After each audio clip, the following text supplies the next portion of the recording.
Estamos iniciando a aula do dia 9/9/2025, com a participação aqui, então, das paisagens transculturais, Maloca como Saber Indígena, professor Sandoval Amparo, Silvia de Cora de Carvalho, Ana Luísa Ribeiro, Marcela Azevedo, Amanda também, e Valéria, que está aqui conosco, né? Valéria Lins de Rio. Então, o que a gente vai mostrar agora? Pode passar o próximo. A ideia da ementa do curso, tá? Então, essa ideia da lógica transcultural, a relação do saber acadêmico em arquitetura e urbanismo, as interrelações com a arquitetura indígena bioclimática, com a geografia, decolonialismo, feminismo, história cultural, antropologia, arqueologia, ecologia e tecnologias digitais na cidade contemporânea de fluxos e redes virtuais.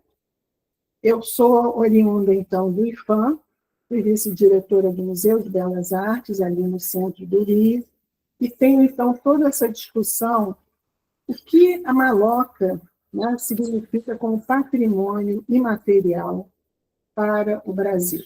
Nós estamos aqui vivendo um momento, então, da COP30, a partir da ECO 92, que foi o primeiro momento, e já tivemos o professor Antônio Cauela Rai falando um pouco sobre essa questão da Amazônia. Sandoval está lá no Pará, né, num campus avançado, muito próximo dos Caiapó, que é a área de trabalho dele, e ele, então, vai poder trazer também, com Márcia Candeba, que tem na aula que vem, a discussão do que é essa cultura amazônica para os povos originários que ali estão, né? Pode passar o próximo. O conteúdo programático. Então, eu gostaria que Marcele, Amanda, Ana Luísa, enfim, olhassem para esses temas e vissem qual é a área, então, que vocês identificam, né, para pensar, então, nos exercícios que nós vamos propor a partir de agora. Tá? Pode passar o próximo aí. É um ambiente colaborativo, participativo, com ênfase no trabalho de curso. Aqui, algumas sugestões de autores, né? Texto e conteúdo estético espacial, estudo de caso e escrita científica, universo virtual, universo material, microplanejamento urbano, exercícios criativos de cidade contínua ocupada. Então, eu sugeri a leitura do livro do Ítalo Calvino, eu já recortei os capítulos, são 5 capítulos, da cidade contínua ocupada por Ítalo Calvino, no livro dele, Cidades Invisíveis. Tá?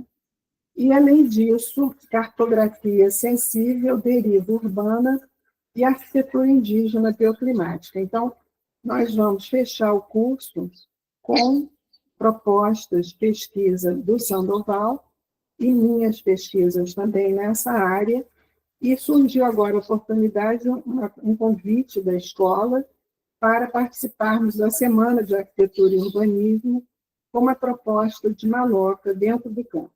Né? Então, a Ana Luísa está aqui representando esse grupo, ela participou das reuniões e ela vai mostrar esse material no trabalho dela também. A ideia, então, da PIC, que é um grupo formado pela História, pelas Ciências Sociais, que nós estamos inseridos também, Arquitetura e Urbanismo, para a construção de uma maloca permanente dentro do campus do Gragoatá, da UF, para a questão indígena e quilombola, também para um vestibular. Então, essa é uma tentativa, uma busca de todas as universidades federais juntas, o ERJ, o UNB, a Universidade da Bahia, aqui no Rio, enfim, o FRJ, também junto da UF, e a UERJ também, para criar um vestibular indígena e quilombola diferenciado. Então, é um momento importante, porque podemos contribuir com o nosso saber, né, para essa questão tão importante de uma universidade transcultural também. Pode passar o próximo. Os autores, então, estruturantes, né, nós sugerimos alguns. Eu não vou me deter muito aqui, mas vocês podem identificar no PowerPoint, que eu também já coloquei no nosso grupo, quais são aqueles que têm a ver diretamente com a área de interesse de vocês, tá? Então, próximo. Pode passar o próximo. A metodologia de ensino é a aferição didática, né? Eu me baseei no método dialético-relacional de investigação histórico-geográfica na arquitetura e no urbanismo, sugerido por David Harvey em 2015, no livro dele, Paris, Capital da Modernidade. Por que esse livro é tão importante para a gente, né? Ele interpreta relações complexas relativas ao funcionamento dos mercados imobiliários e construtivos urbanos, a partir do conceito da destruição criativa do capitalismo. Tá? Então, essa interrelação entre higiene, embelezamento de cidades como Rio de Janeiro, Belém e Buenos Aires, 3 que eu citei aqui, né, vão falar dessa organização político-industrial, de estilos de vida e de um ethos estético-cultural. Né? Não são, então, simplesmente cadeias causais, mas sim criam, então, estabelecem processos de violência que acompanham a abstração e revelam sintomas evidentes dessa destruição criativa do capitalismo tardio, relacionadas à alienação do cotidiano e à maquinação da subjetividade. Então, estou convidando aqui os alunos presentes, né, a vocês criarem, então, um PowerPoint com uma parte desse tema, né? São vários capítulos que eu sugeri, pode passar o próximo, sim. Eu separei, então, 4 grupos aqui, na verdade vão ser 5, mas o primeiro, a modernidade como ruptura, redesenho da cidade pela lógica da especulação imobiliária e da subordinação aos mercados financeiros, a introdução à modernidade como ruptura e o prólogo. Então, quem tiver interesse no conceito da modernidade dentro do mercado imobiliário, esse texto é lapidar, né? Outro grupo seria a organização das relações espaciais e o aluguel e o interesse imobiliário. Um terceiro tema seria as relações naturais e ciência e sentimento, modernidade e tradição. E o quarto grupo, retórica e representação, a geopolítica da transformação urbana. Todo esse material do Paris, Capital da Modernidade, né, o caso do Barão Haussmann e a geopolítica da transformação urbana de Paris, 1830 1870, vai influenciar diretamente a cidade do Belle Époque do Rio de Janeiro da década de 20. Né? Então, esse conceito é muito importante para nós arquitetos e urbanistas, historicamente, geopoliticamente e em termos de território. Né? Como é que esses mercados financeiros vão tomando a cidade e vão transformando a cidade, então, em um grande campo para o capitalismo tardio, aí, essa destruição criativa, né, do conceito marxista. Então, eu vou passar o livro para vocês, tá? Vou botar no nosso grupo aqui do WhatsApp, e cada um vai, então, se identificar com uma área, pode também bipartir esses capítulos, tá? Quem quiser pegar um capítulo somente aí das sugestões para falar do seu projeto, então, em PowerPoint, né? A partir do material que vocês estão trabalhando, seja no mestrado, no doutorado ou na graduação. Pode passar o próximo. A cartografia crítica.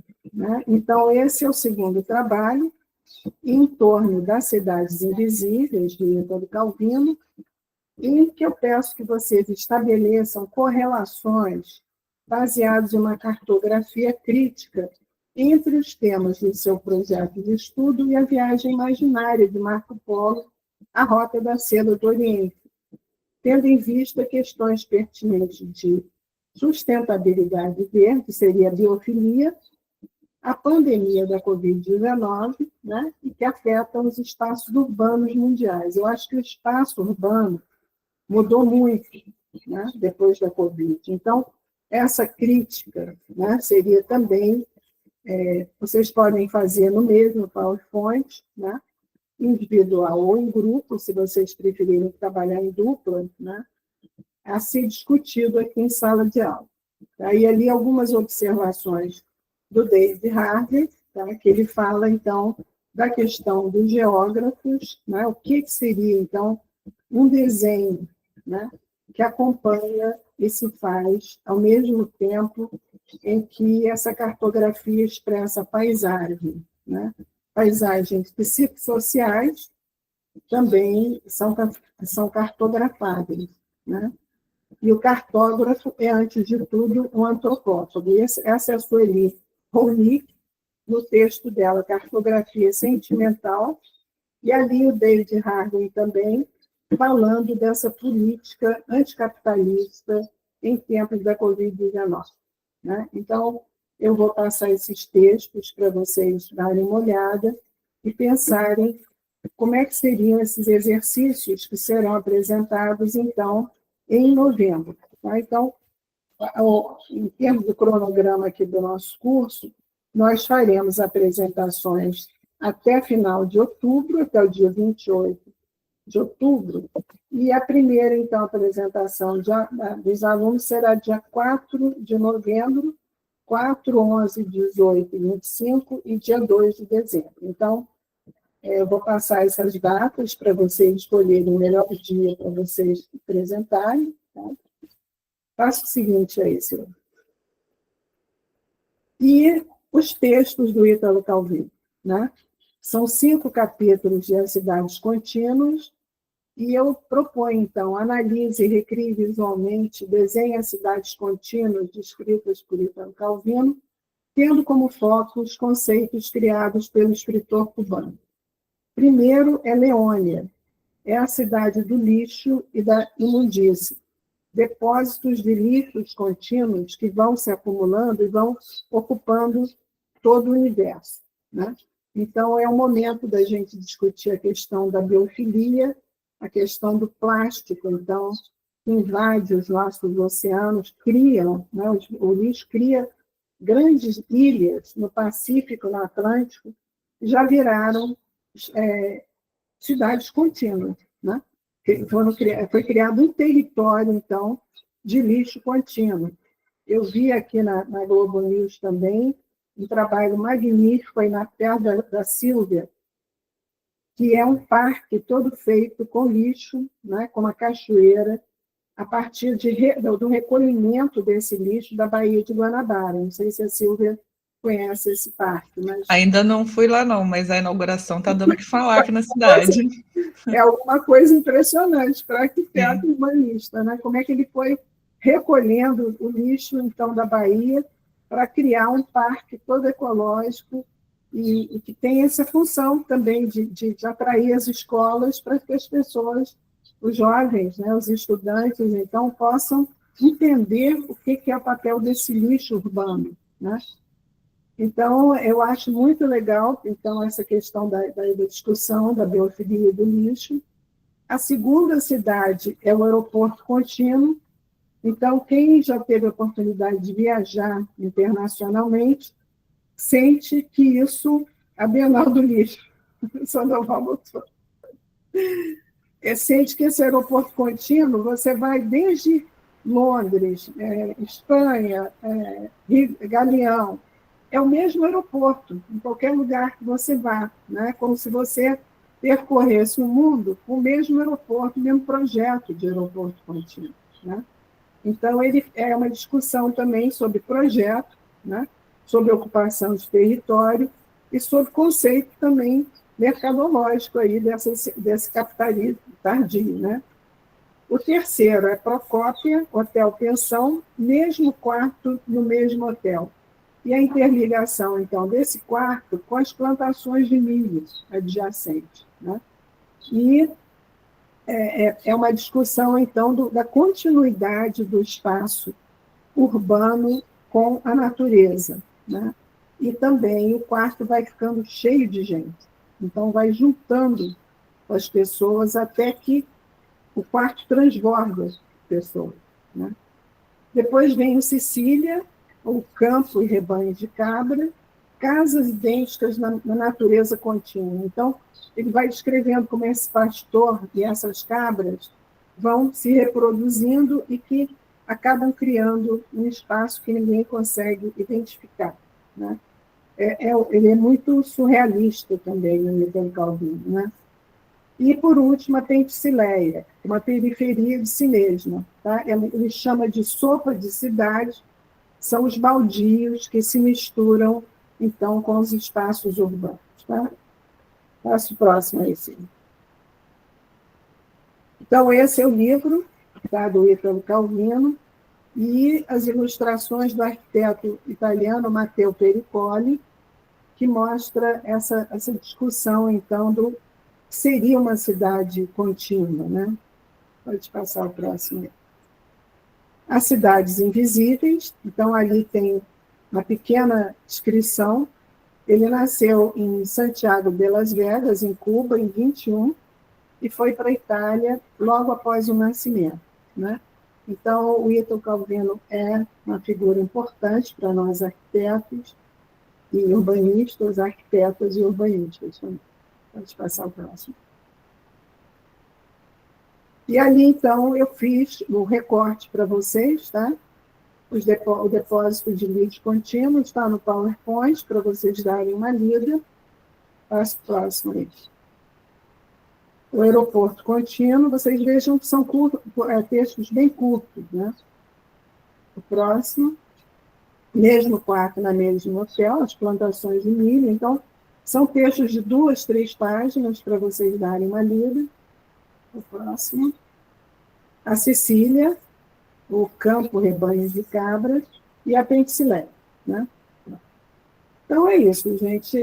É uma sugestão, né, de espaço participativo aqui para os exercícios, que seria a aferição do curso, tá? E fica, então, a bibliografia também para os grupos. Tá? Eu fiz um resumo do nosso programa, né, com os principais autores ali para vocês darem uma olhada, para imaginar o que poderia estimular também a tese de vocês.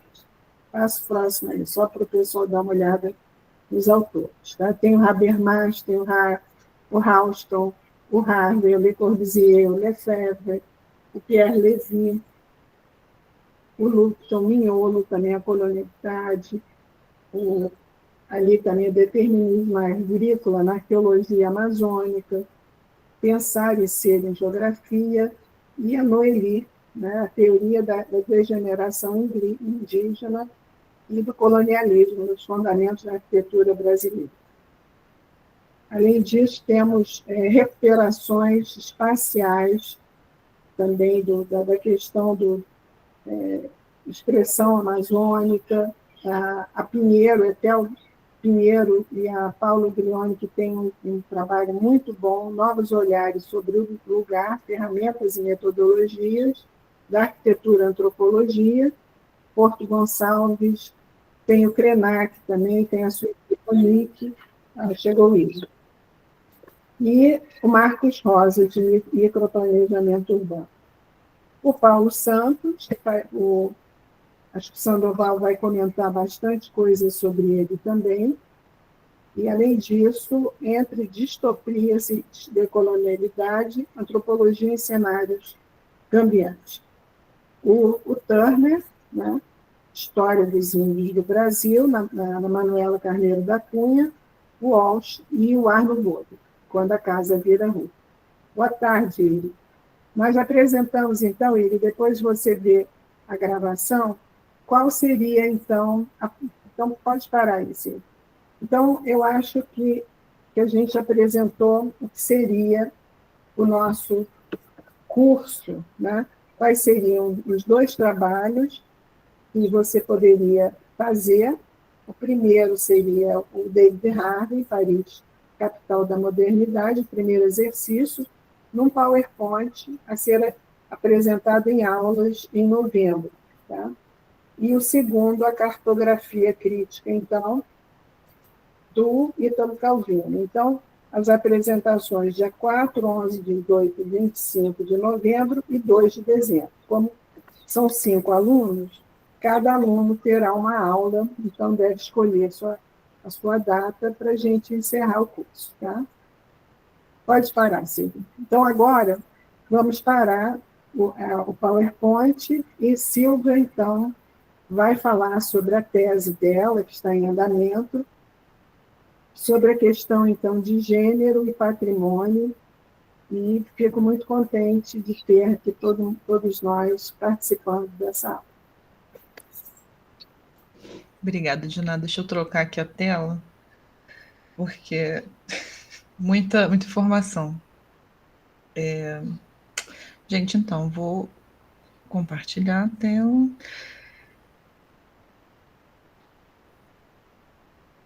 Apareceu? Apareceu, está ótimo. Gente, então, boa tarde. Eu sou orientanda da professora Diná, né, me apresentando rapidamente, que eu não lembro se eu fiz. Sou arquiteta também, né, sou graduada pela UFRJ, mestre em projeto e patrimônio, e agora estou doutorando aqui no PPGAL, com a minha tese falando sobre essa abordagem feminista no patrimônio cultural.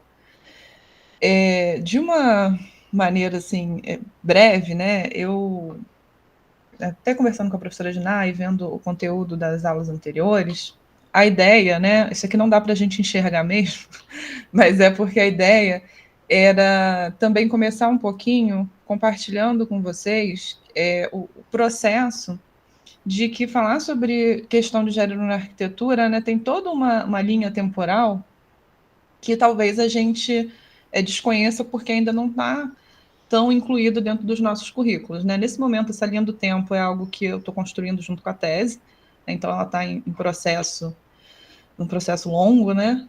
Mas só para a gente também se situar um pouco, acho que é importante a gente dar um zoom em alguns momentos, né? Para entender que para nós, né, dentro da Universidade Brasileira, tem sido também um ponto de inserção a gente pegar essa linha do tempo do que está sendo discutido internacionalmente e incluir as nossas conquistas, né? E é curioso porque, por mais que as discussões dentro do campo arquitetônico tenham tido um pico nos anos 90, por exemplo, o trabalho que vai falar sobre a Arinda da Cruz Sobral, a primeira arquiteta formada no Brasil, ele foi defendido agora na USP, né? Então, em 2025. Então, a gente ainda tem alguns pontos a exigir, né, a lutar para que entre dentro dos nossos currículos, e a gente também enfrenta essa questão de não conseguir fazer uma simetria real, né, porque a maior parte dessa linha do tempo é uma linha do tempo do norte global, né? Ela é muito ocidocêntrica, e a gente vai ter nos anos já no começo do século XX, né, a gente vai ter arquitetas, urbanistas, né, engenheiras como a Carmen Portinho atuando dentro da nossa área e lutando também pela emancipação feminina. Então, é uma luta que ela vai andando lado a lado, né, e eu tento mostrar dentro do meu trabalho como que essa linha também precisa incluir o patrimônio, né, não só nas mulheres que fizeram parte dessa construção, mas nos agentes culturais.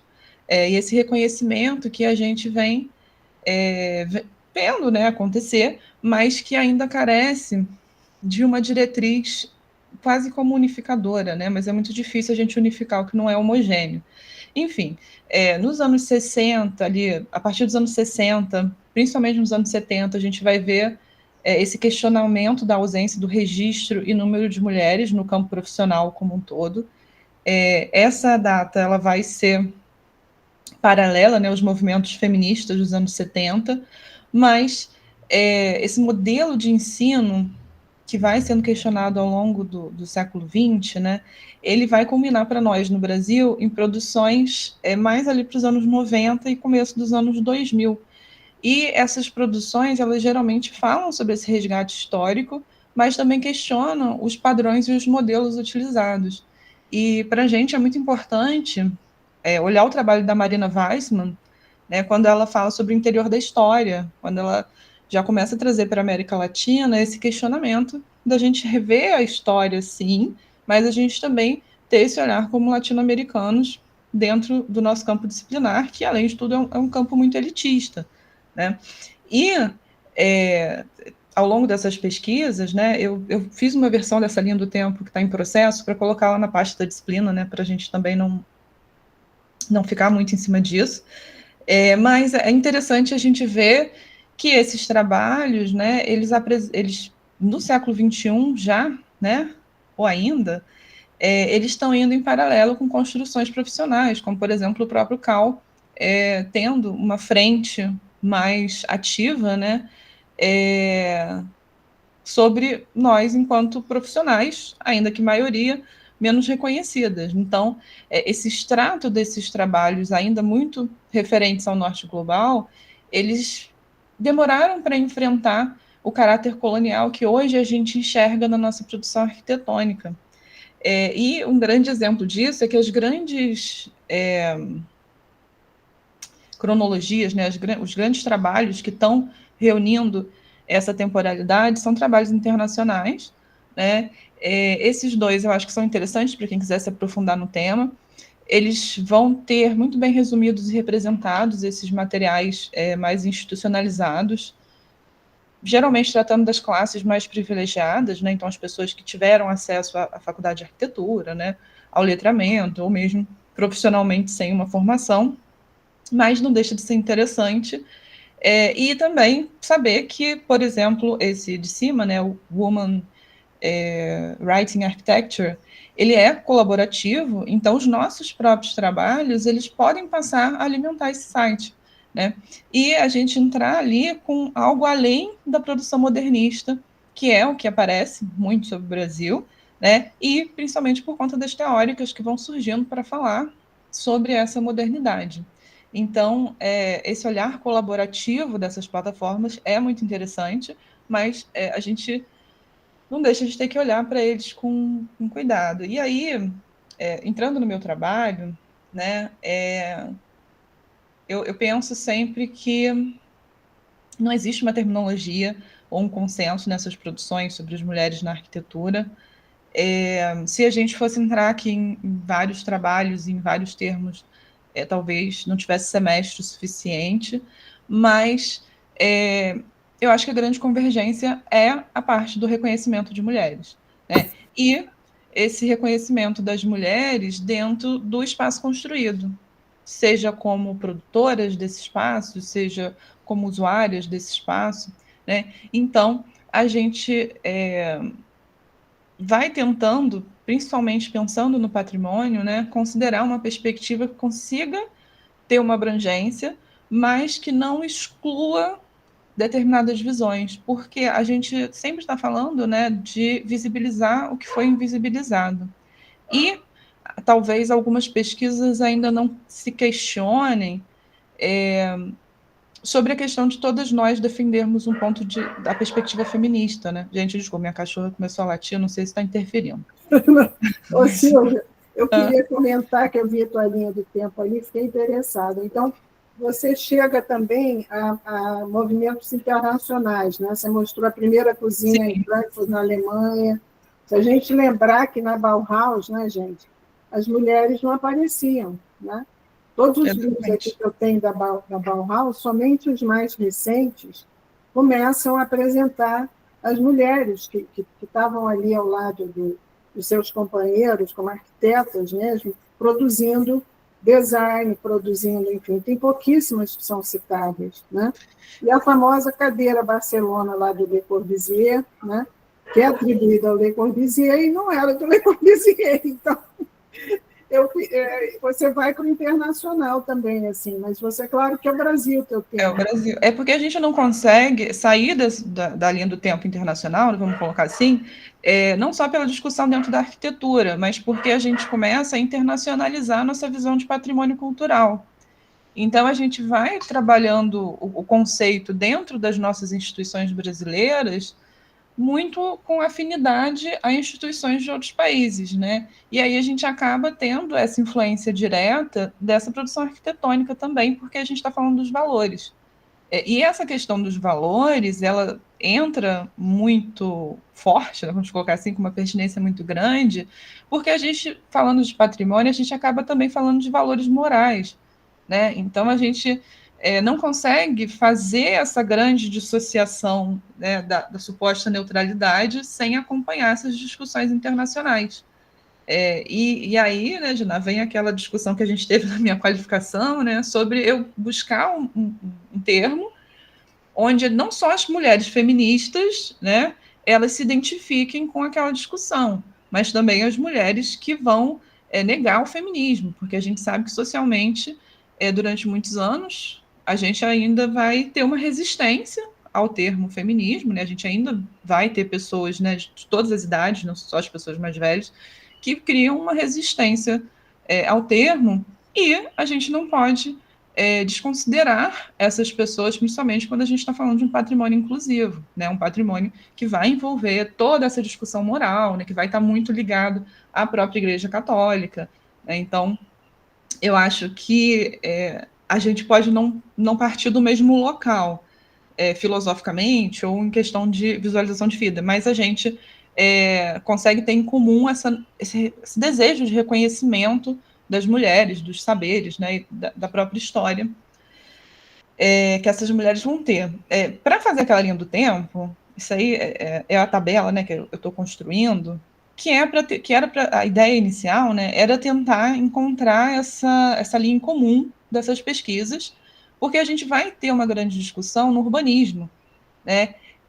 Mas a gente também vai perceber que não tem esse consenso, principalmente quando a gente está discutindo se a gente vai falar feminista, feminino, de gênero, vão ter os termos que algumas autoras vão achar problemáticos, como, por exemplo, chamar o que é feminino de sensível, né? Então, a gente entra em contradições entre os próprios trabalhos, né, que às vezes acabam virando um grande, não é exatamente um tiro no pé, né, mas que vai refletir o que algumas pesquisas passaram nos anos 70, quando os primeiros departamentos de estudos de mulheres surgiram, que é justamente você tentar dar visibilidade às experiências e às vozes femininas, mas você acabar sofrendo uma marginalização acadêmica, porque você vai passar a ser acusado de fragmentar o conhecimento, e isso vai criar uma resistência também quanto à legitimidade científica dessas pesquisas. Então, acho que a maior parte desses trabalhos também, por mais que não exista uma padronização, né, não seja o objetivo ter uma padronização, é enfrentar essas questões de você acabar criando um nicho que não vai dialogar com outras áreas dentro do campo arquitetônico. E aí vem uma observação que eu sempre brinco sobre o meu trabalho, né, que o campo do meu trabalho é o patrimônio. Por mais que a gente esteja falando sobre as mulheres, né, o feminismo ele é uma abordagem teórica e também uma abordagem política. Isso vai em direção ao que a Rita Segato ela defende, né? Que o objetivo da gente dar ao gênero um status pleno como uma categoria teórica e epistêmica, né, é falar que ele é uma categoria que vai iluminar todas as outras transformações que são impostas à vida comunitária pela nova ordem colonial moderna. E aí, né, quando eu vou defender o feminismo como essa articulação na minha pesquisa, eu estou falando dele como um movimento político e teórico, e eu defendo essa tipologia que algumas autoras utilizam, né? Claro que tem aí algumas modificações que eu vou fazer e defender no meu trabalho, mas é essa ideia de que o objetivo central seria transformar as relações de poder de gênero, enfrentando a posição subordinada das mulheres no Estado e na sociedade civil. E eu não vou conseguir olhar para isso como um auxílio tanto filosófico quanto prático, né, sem entender que ele vai ser atravessado por 3 pontos, né, que são as vertentes, que seria a concepção da realidade e orientação política. Ali, nas vertentes, também entram os movimentos, né, então o socialismo vai entrar ali, algumas questões camponesas vão entrar ali, A epistemologia, que seria a localização desse sujeito político, né? Então, às vezes, a interação entre a epistemologia e a vertente vai trazer contradições, né? Por isso os movimentos entram, porque, por exemplo, no Brasil, e internacionalmente também, mas no Brasil a gente vai ter um movimento forte socialista cristão, né? E isso, para muitas pessoas, vai ser uma super contradição, mas a gente precisa enfrentar e legitimar essa luta também, né? Principalmente quando a gente fala de patrimônio.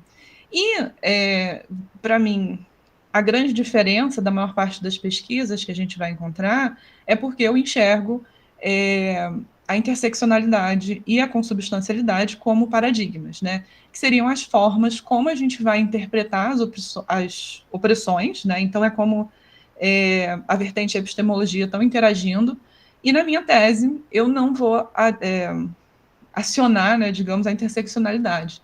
Eu aciono a consubstancialidade para poder demonstrar a interação entre a vertente marxista e a epistemologia classista. Por quê? Porque eu estou analisando essas opressões, né, classe, gênero, raça, entre algumas outras que podem surgir eventualmente, como interdependentes e mutuamente reforçadoras. Então, eu estou falando que esses grupos sociais que eu estou estudando e demonstrando, né, eles vão ser reconfigurados continuamente pelos sistemas de dominação. Então, eu não tenho como excluir uma coisa da outra, né? Eu não tenho como dialogar sobre mulheres sem falar sobre raça, sem falar sobre classe. Então, isso entra também como um ponto para a gente falar sobre patrimônio. E aí, só para passar para um caso prático, né? Por que isso começa? Durante a minha pesquisa de mestrado, eu resolvi tratar de um objeto aqui em Magé. Magé é uma cidade. Tem uma piada aqui na cidade, né? Que é a cidade do já foi, né? Magé é a cidade do dormitório, mas é a cidade do passado, né? Já valeu muito, hoje em dia está valendo muito pouco, porque a gente tem muitos patrimônios e eles não são reconhecidos nacionalmente. E o nosso poder público, até então, não tinha muito interesse em defender esse patrimônio, né? E essa gestão recente, né, essa atual gestão da prefeitura, eles têm um esforço para fazer isso, mas também acontecem coisas como, por exemplo, meu objeto de estudo do mestrado foi demolido no começo do ano, né? E a minha ideia era defender essa sede de fazenda como uma tipologia rural do antigo Distrito Federal, do século XVIII, né, que o Joaquim Cardoso vai definir, e defender que essa unidade precisava ser protegida. Ela não só não foi protegida, né, ela vira um sítio arqueológico, mas num dia de madrugada, em fevereiro desse ano, alguém vai lá e faz a demolição dessa casa sem ninguém saber quem mandou, né? Enfim, aqueles mistérios de prefeituras do interior, que ninguém sabe quem manda, mas todo mundo sabe quem estava lá, né? Enfim. Mas a ideia era fazer a defesa dessa tipologia. E aí, por eu já ter na minha vida pessoal uma linha de militância dentro dos direitos das mulheres, né? Algumas coisas que eu fui lendo foram me chamando a atenção. Dentre elas, era o documento que mais era citado nos poucos trabalhos que tinham sobre essa fazenda, que era as cartas do Monsenhor Pizarro ao rei de Portugal, onde ele mencionava que a doação das terras para a construção da igreja matriz do município de Magé foi feita pela proprietária dessa fazenda. Então, ele cita o nome da proprietária, da Joana de Barros, fala que ela fez essa doação e isso abre para mim uma porta de possibilidades, porque até então os trabalhos sobre a fazenda eles vão reconhecer que os documentos sobre ela não existem, né, que a gente não sabe nada sobre os proprietários, que talvez tenha sido um engenho, mas ninguém presta atenção nessas 5 palavras, né, doou Dona Joana de Barros. E aí eu começo a investigar quem é Joana de Barros. E é aberto para mim todo um mundo sobre o criptojudaísmo no Brasil, onde essas mulheres no Brasil colônia, que eram cristãs novas, tinham direito a terras, elas tinham propriedades, e era uma coisa que chama muita atenção nos trabalhos, né, porque é sempre destacado, elas podiam escolher com quem iriam se casar, e quando elas se casavam, os pais faziam questão de manter algumas coisas no nome delas para que elas tivessem uma certa flexibilidade financeira. E muitas dessas fazendas, elas possuíam trabalhadores livres, porque essas mulheres viam como uma vantagem financeira você ter um trabalhador livre ao invés de você ter escravizados. E aí eu acabo achando o documento da Inquisição é, da Joana de Barros. Ela é presa pela Inquisição de Lisboa. E aí, no documento da Inquisição, existe lá todo um processo que fala da vida dela, que ela não teve filhos, que ela criou sobrinhos, que ela ensinava os sobrinhos a rezar, enfim, não necessariamente coisas muito cristãs. E aí vem a tipologia arquitetônica como sendo algo a comunicar para a gente informações históricas. Quase todas as fazendas dessa época que se tem registro, elas possuíam uma capela. A fazenda da Joana de Barros não possuía capela. A doação dessas terras para a igreja é muito próxima ao processo da Inquisição, né? Então, tudo isso vai criando uma camada dentro desse patrimônio que talvez incitasse para a gente uma discussão sobre a excepcionalidade dele, né? Existiria uma excepcionalidade num patrimônio colonial que pertenceu a uma mulher, né? A gente está passando por cima disso porque a gente não tem essa visão dentro da nossa leitura de patrimônio. Enfim, né? A ideia era que um dia isso virasse fonte para pesquisa, né? Mas agora, com a arquitetura abaixo, ficamos assim, né? A cidade inteira abalada, né? Porque, além de tudo, o que funcionou ali por mais tempo para a gente foi uma maternidade. Então, grande parte de nós nasceu ali, né, na cidade, a minha geração inteira, eu nasci ali, né? Então, enfim. E agora a gente não sabe o que vai ser feito nesse bem. Mas é a partir disso que eu começo a questionar se a gente não está deixando não só informações passarem, né, mas a forma como a gente olha o patrimônio cultural e como a gente normaliza determinadas questões sobre as mulheres no passado, quando a gente aprende a história da arquitetura, né? Porque assim, a gente aprende que as mulheres do Brasil colonial eram reclusas, ponto, né? A gente perde algumas nuances dentro da bibliografia da arquitetura que em outras áreas já são reconhecidas. E é aí que vem essa teoria feminista da arquitetura, né, que tem essa linha temporal acontecendo já há algumas décadas, onde a gente vai encarar essas questões pelo olhar atento do que as pesquisadoras vão definir como prisma das relações de gênero, que vai questionar essa neutralidade aparente dos espaços arquitetônicos, demonstrando como que esses espaços eles refletem e reforçam essas relações de poder e os papéis de gênero que a sociedade vai estabelecendo e que a sociedade vai interferindo e muitas vezes modificando em muitas culturas, né? E aí, para fazer a análise do recorte que eu escolho, né, eu escolho habitação, eu vou questionando esse lugar da mulher, esse modelo masculino como universal, esse direito à memória que nós vamos ter, todos, né?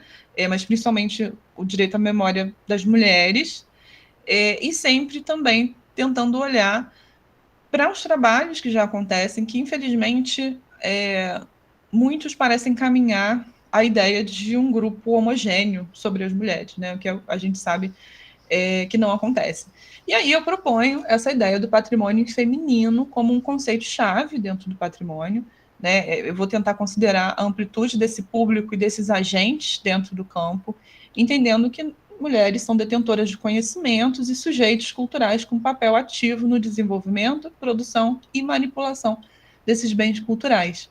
E aí eu procuro utilizar o patrimônio residencial como uma fonte e um exemplo, né, para a gente enxergar os reflexos que são resultantes da socialização da mulher, para a gente perceber como a dimensão política ela está localizada historicamente e como os costumes, os deveres e as funções que a gente vai exercendo, eles podem ser questionados e podem ser vistos como um elemento que está relacionado à nossa visão de mundo, que está relacionado a esses poderes hegemônicos que vão falar o que é o nosso patrimônio, né, o que é a nação, como nós somos enquanto nação, né, enfim. E aí eu entendo que dentro do patrimônio feminino também abre uma possibilidade para a gente tratar de alguns assuntos mais amplos, mas sempre buscando essa igualdade de direitos e uma identificação histórica dessa categoria que a gente está discutindo, que é a categoria de gênero, né? E aí, né, vem as discussões em patrimônio, onde a gente vai ter essas ramificações, né, que eu enxergo como sendo ramificações do patrimônio feminino, que sempre vai considerar que o patrimônio não é neutro, que é um espaço de conflitos, que vai refletir as opressões de classe, gênero e raça, principalmente quando a gente estiver falando da nossa arquitetura colonial. E as discussões dentro do patrimônio, né, elas têm um debate crescente com muitos trabalhos que são originários da Espanha e da Argentina, apontando como o patrimônio ele é frequentemente masculinizado e prioriza as conquistas e visões de mundo masculinas. Então, as contribuições femininas elas acabam sendo negligenciadas quando a gente está falando da conservação e interpretação dos sítios históricos. A autora Laura Jane Smith ela vai ser uma referência muito importante nesse debate, né, porque ela que vai fazer esse grande argumento de que o discurso dominante sobre o patrimônio ele vai ter uma tendência a validar identidades, valores masculinos e também as classes sociais dominantes. Então, ela não dissocia uma coisa da outra e ela vai criticar a forma superficial como as mulheres elas vão sendo incluídas na narrativa do patrimônio e defendendo, né, essa necessidade da gente revisar os critérios para incluir valores sociais e culturais que são referentes para as mulheres e outros grupos marginalizados, que é uma coisa que a gente já vê no Brasil, né? É porque a gente vai perceber que a discussão do patrimônio imaterial no Brasil ela tem esse avanço em relação às discussões internacionais. Então, já é possível a gente ver uma série de pesquisas e defesas de tombamentos, como, por exemplo, das parteiras, né, o modo de conhecimento, saberes das parteiras, né, enfim. A gente tem na cultura brasileira uma série de patrimônios que são originários do dito ofício feminino, né, e principalmente quando a gente está discutindo o ofício de artesã. Por quê? O ofício de artesã ele é visto como uma atividade feminina, mas a gente tem que prestar atenção como que ele põe alguns conceitos socioculturais ambíguos de diferenciação e valoração entre o manual intelectual, entre o homem e mulher, e em que muitas sociedades, o fato das mulheres artesãs elas terem um poder dado pelo reconhecimento do patrimônio também vai colocar em questão o núcleo familiar que a gente tem da figura do pater-famílias, né? Então, a cultura material que é moldada por essas mulheres, né? Ela vai também trazendo um legado e vai sendo construído na conquista desse espaço feminino, mas talvez a gente ainda não tenha esse reconhecimento no mesmo patamar, né? Então, enquanto a gente talvez olhe o artesanato como uma arte menor, na verdade, essas mulheres artesãs, elas poderiam estar sendo vistas como um modelo que desafia a subordinação que é atrelada aos ofícios que são ditos femininos, né? Então, a gente tem que reconhecer também que a nossa instituição protetiva, né, o IFAM, por mais que ele tenha essa base patriarcal na sua origem, né, a gente já vê algumas rupturas. Existe um matriarcado, né? Na cultura popular, certas profissões são totalmente matriarcais. Então, isso não aparece, né? Nenhum tipo de discussão do IFAM, do INEPAC, nada, nem dos órgãos locais por mais que essas mulheres sejam reconhecidas, é como se esse reconhecimento fosse despolitizado, né?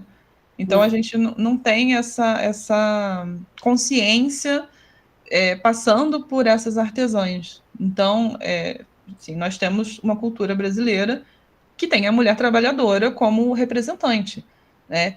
E existem essas resistências culturais, né, que elas vão ser incorporadas aos nossos valores patrimoniais sempre mediante luta. Então, como seria essa conquista partindo da institucionalização, né? Assim, então, a gente ainda tem que enfrentar que essas discussões ocorrem, mas como elas são assimiladas na praxis patrimonial. Será que elas são assimiladas, né? Será que você tem uma campanha no seu órgão que lança uma hashtag, que faz alguns trabalhos, mas que depois você não acha muita informação? Será que isso mudou alguma coisa dentro do nosso órgão, né?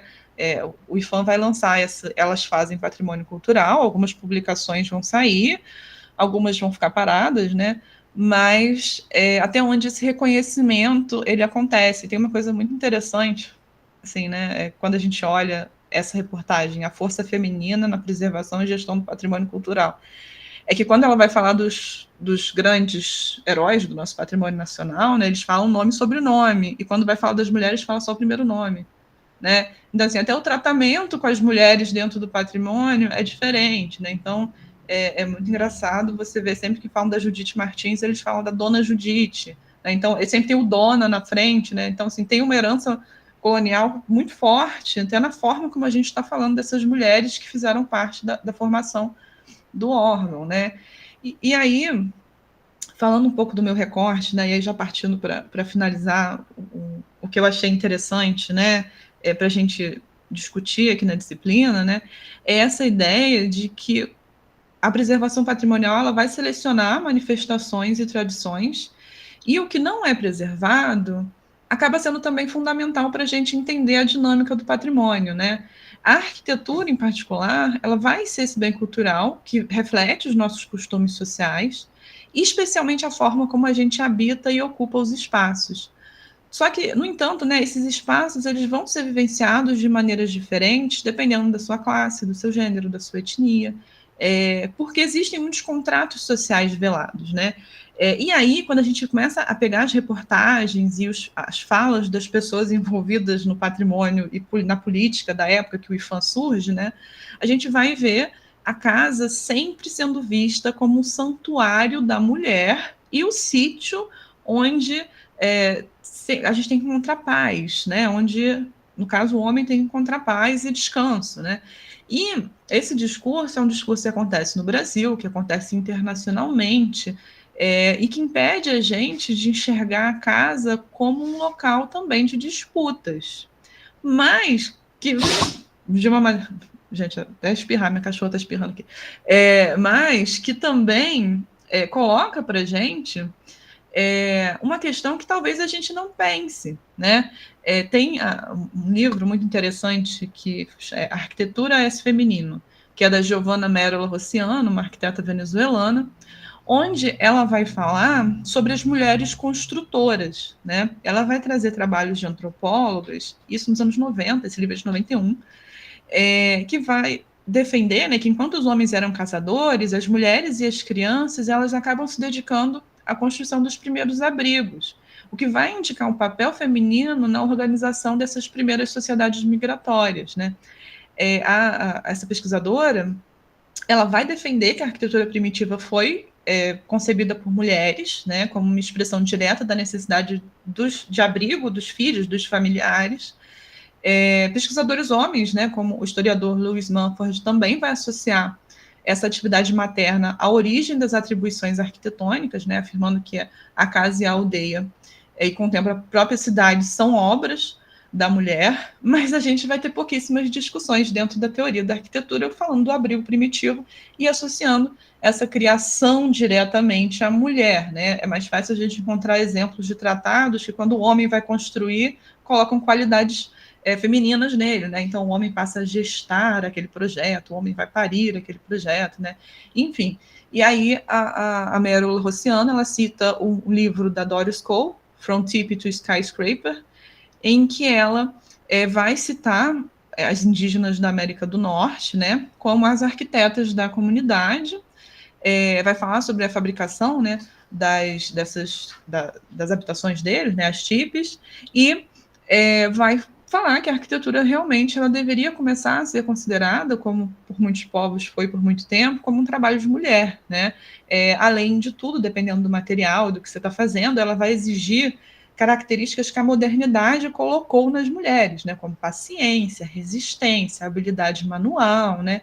Que são os atributos que colocaram, né, e treinaram a maior parte das mulheres para assimilar, né? E pegando um trabalho do século XVI, né, do Hans Staden, ele vai registrar que um chefe do Tupinambá ele reúne 40 homens e mulheres para construir suas cabanas, né? Então ele olha e fala como se não tivesse essa distinção também, né? E isso vai trazer para a gente uma série de povos, né? Na esquerda, a mulher indígena norte-americana, e na direita, a construção das vilas por mulheres Maasai, que é um povo do continente africano, seminômade, onde as mulheres ainda são responsáveis pela construção das habitações, das tendas, das vilas, né? Então, isso vai sendo discutido, isso vem sendo incorporado em trabalhos brasileiros também. Uma arquiteta cearense, a Ingrid Peixoto, ela defendeu a dissertação dela também, incluindo as mulheres construtoras, né? A Ingrid já vai ter uma visão um pouco mais materialista também da história, e ela vai dividir a arquitetura ao longo da história em três conceitos, né? Ela vai falar sobre a arquitetura da habitação, a arquitetura do símbolo e a arquitetura do poder, para tentar explicar esse processo de exclusão que a gente vai tendo socialmente e politicamente sendo refletido no ambiente construído, né? Então, ela traz que a arquitetura da habitação é quando a gente começa a participar ativamente e possivelmente, né, trazendo as primeiras habitações, e aí que muitos povos ainda vão ter essa cultura, né, no momento. Ela vai falar que depois a gente chega na arquitetura do símbolo, no período neolítico, com templos e monumentos, né? Então, esses espaços construídos, eles vão ter simbologias femininas. Ela traz uma pesquisa muito interessante para defender essa arquitetura do símbolo, né? Que é a pesquisa que defende que as estátuas de Vênus muitas vezes eram feitas como entre aspas, né, um autorretrato, que se você for olhar o ângulo de construção delas, é um ângulo como se a mulher estivesse olhando de cima, né? Então ela tem essa sugestão, né, de que as mulheres elas não foram só objeto de representação, mas elas também são autoras desse simbolismo iconográfico, né? E aí é interessante porque ela traz a primeira mulher, né, que tratava de construção no Egito, enquanto a gente sempre vai só lembrar das figuras masculinas, ou Cleópatra, né, aquela coisa mais utópica, ou deuses que a gente não sabia se eram reais, né? E aí, finalmente, a arquitetura do poder, que vem com o surgimento dos estados politicamente organizados, né, nos patriarcados, e essas atividades construtoras, né, que antes eram valorizadas, elas são colonizadas e hierarquizadas né, de forma masculina, né? Então, essa ideia do valor do que é masculino, do que vem do masculino.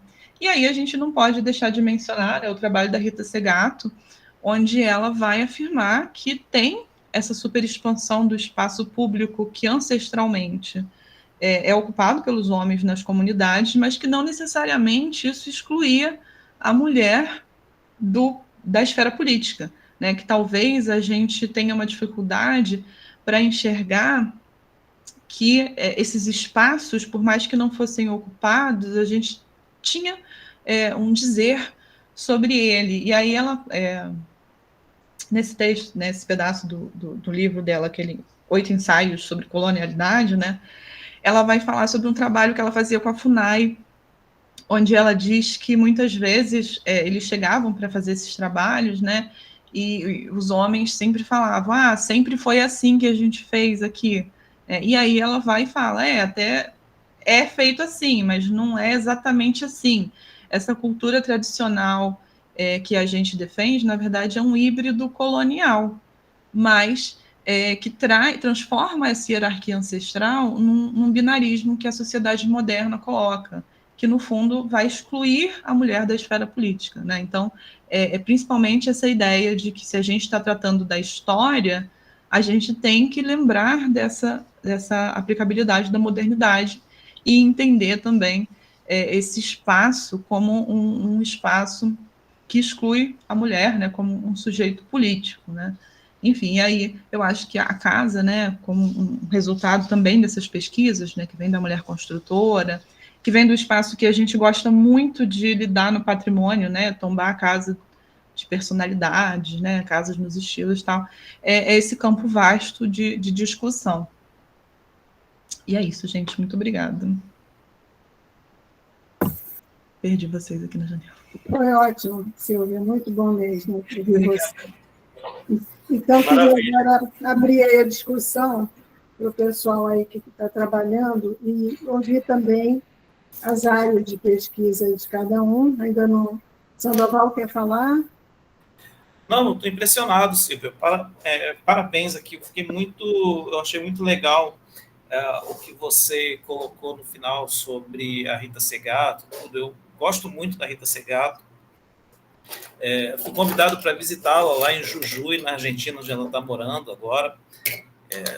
Se aposentou, casou e foi morar lá. E só assim para dialogar um pouco contigo, porque essa questão da casa também, eu acho que a sociedade Kayapó, Mebengocré, lá do Pranto de Poincará, é uma sociedade muito interessante, talvez, para você conhecer um pouco e dialogar, porque é onde essa lógica do patriarcado ela foi imposta pela modernidade. Bem o que você fala ali, a Rita Segato, em um momento desse trabalho dela, ela vai dizer lá que no Alto Xingu, né, que é onde ela esteve, que havia ali um patriarcado de baixa intensidade, quer dizer, os homens lideravam aquela comunidade, mas as mulheres tinham voz e tinham vez, né, principalmente. E até a coisa dos casamentos, tupi, onde o homem pode ter várias mulheres, as mulheres também podem ter vários homens e está tudo bem por lá. Mas o mais interessante, eu acredito assim, nisso tudo, né, e aí eu vou até falar como indigenista, né, fiquei 10 anos na FUNAI, é que o indigenista, se a gente for pensar aqui, qual indigenista mulher a gente tem como referência? Nenhuma, né? A gente lembra muito bem aqui do Rondon, dos Vilas Boas, do Francisco Meireles, do Apoena, do Sidney Possuelo, do Schiavini. A gente lembra sempre de homens, né? Então, isso parece que é uma coisa menor, mas, na verdade, quando, no momento, não vou dizer do contato, porque não é bem um contato, né? É uma colonização mesmo, é uma invasão, mas até o Sidney Possuelo, até 1991, mais ou menos, a FUNAI ainda realizava o contato com os chamados indígenas isolados. E depois do Sidney Possuelo, a FUNAI parou de fazer esse contato, mas ao longo de todo o século XX, esse contato ele era feito basicamente entre homens. E aí o cara chega lá na aldeia e ele diz assim, pô, quero falar com o cacique, né? Quer dizer, o cara ignora, quer dizer, a misoginia que existe na colonização, não na aldeia. Só que o indigenista ele não consegue dialogar com as mulheres lá da aldeia. E se você chega numa sociedade Mebengocré, a coisa é mais grave ainda. Porque é uma sociedade onde os homens nunca mandaram nada. É um matriarcado, né? Só que aí o indigenista chega lá, os Vilas Boas, eles não vão lá conversar com a Tuíra, não vão conversar com a Poincará, eles vão conversar com o Isaac, vão conversar com o Raoni, sendo que o Raoni não é líder. Quem é líder é a mulher do Raoni, entendeu? Então, quer dizer, quem alçou Raoni, quem alçou Akiaboro, quem alça as lideranças Kayapó masculinas a uma posição de prestígio diante do contato é o indigenismo. E ainda hoje, né? Tanto que eu acho que o meu filme também tem bem essa pegada. O Isaac, ele é o coadjuvante da Poincará. É a Poincará quem dá todo o recado. E eu me lembro como se fosse ontem, da primeira vez que eu vim para o Pará, em 2009, convidado pelos Mebengocré, tinha um engenheiro agrônomo que tinha trabalhado aqui com eles muitos anos, e ele disse, olha, fica atento, cara, porque os Mebengocré são de boa, mas as Mebengocré são bravas. Então, quer dizer, eu estava pensando sobre isso outro dia, que a coisa mais perigosa da Amazônia não é a cobra grande nem a onça, mas é uma mulher Kayapó com facão na mão, né? Isso é a coisa mais tenebrosa assim, que todos têm que respeitar na Amazônia. Então, é muito interessante, trazendo essa tua abordagem agora para a questão indígena, que eu acho que tem muito a ver, né? Essa ideia de que a gente está numa sociedade onde não existe o patriarcado, ou, no máximo, o patriarcado ele é de baixa intensidade, como mostrou a Rita Segato. Então, acho muito bacana, fiquei muito empolgado aqui com e foi interessante, né, Sandro, você falar dos indigenistas, né, porque tem um interesse do governo, tem umas publicações, né, que o governo faz sobre as mulheres históricas brasileiras, e teve da Leolinda Daltro, que foi uma grande indigenista no começo do século XX. Só que as publicações dela que chegam no meio feminista é sobre o direito do voto das mulheres e pela educação, né? E as pessoas viam o interesse dela pelas comunidades indígenas como quase que um hobby, Era uma mulher rica que tinha esse hobby, né? E aí tem essa tentativa de enxergar ela como essa referência de indigenista para tentar romper com esse grande histórico que a gente tem, né, dos homens como grandes indigenistas, né? Mas aí a bibliografia sobre ela quase sempre vai tratar da atuação dela no movimento de direito das mulheres, né? E aí passa um pouco por cima disso. Queria recomendar para você, além da Rita Segato, claro, quando você puder, né? A Vanessa Lé, da USP, antropóloga da USP. Ela também tem um trabalho muito interessante sobre gênero nas aldeias Bengocré, e, na verdade, tudo isso que eu trouxe aqui é um pouco assim o extrato de Vanessa Lé com Rita Segato misturado, né? A Rita Segato vai dizer que não existe o patriarcado, que esse patriarcado ele é de baixa intensidade, ou seja, os homens não apitam tanto assim nas aldeias, e a Vanessa Lé, ela vai além, ela vai entrar no embate com Terence Turner, que está na bibliografia do curso aqui, justamente mostrando que a misoginia e o machismo eram um dos problemas centrais do estruturalismo. Então, que diferentemente da perspectiva do Claude Lévi-Strauss e do Turner, que é um estruturalista também, que a sociedade Bebengocré não é governada pelos homens, mas sim pelas mulheres. E mais, ela vai além, vai dizer que tudo que existe de civilizado entre os Kayapó, que são os Bebengocré, está nas mulheres. E aí você falava do patrimônio, poderia citar aqui a pintura, né? A pintura corporal, que é uma arte essencialmente feminina. Os homens fazem as pinturas? Fazem, mas é uma diferença estética absurda. As mulheres elas têm um domínio geométrico da coisa, sabem reproduzir padrões zoomórficos e tal, enquanto que os homens, a pintura deles é uma coisa bem tosca, mas bem tosca, assim, visivelmente tosca. O que vai, então, fazer com... E além também da agricultura, né? Porque os homens, como você colocou aí, os Bebengocré são caçadores, então eles não cultivam nada, não fazem roça, não fazem nada. Quem faz as roças são as mulheres, né? Então, as mulheres, elas ali no entorno das casas, elas têm sempre o seu jardim, onde elas têm suas ervas, suas plantas, seu milho. Isso, tudo que existe de, abre aspas, patrimônio na sociedade Bebengocré está diretamente vinculado às mulheres. E os homens, quando se casam, se mudam para a casa das mulheres, diferente daqui. Então, o próprio exemplo da Pancará, que ela tem a filha dela, que apanhou, é a cacica da aldeia, o esposo dela veio da aldeia Ucre morar com ela lá na aldeia. Mas o filho dela, o Bepunu, saiu de casa e foi morar na aldeia, se casou e foi morar na aldeia da sua esposa. Então, assim, são sociedades efetivamente matriarcais. Só que o indigenismo, quando vai lá, quer falar com o cacique. Esse é o problema. Então, um dos problemas da fricção interétnica lá, a ideia clássica do Roberto Cardoso de Oliveira está nisso. A gente chega para dialogar com os indígenas a partir das nossas categorias coloniais, dentre elas a própria misoginia. É maravilhoso, anotei aqui, vou procurar.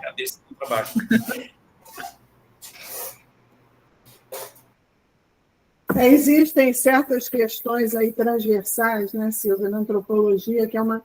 Eu me lembrei aqui, tem uma antropóloga norte-americana, eu estava tentando ver o nome dela, depois eu vejo para você, ela é indígena também.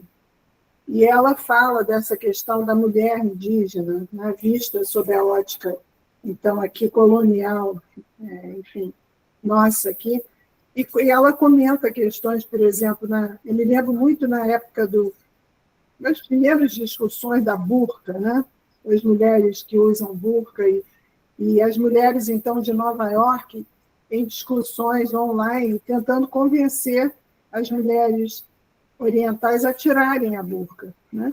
E aí uma foi muito interessante, que ela falou, olha, eu acho que você não conhece nada da nossa sociedade.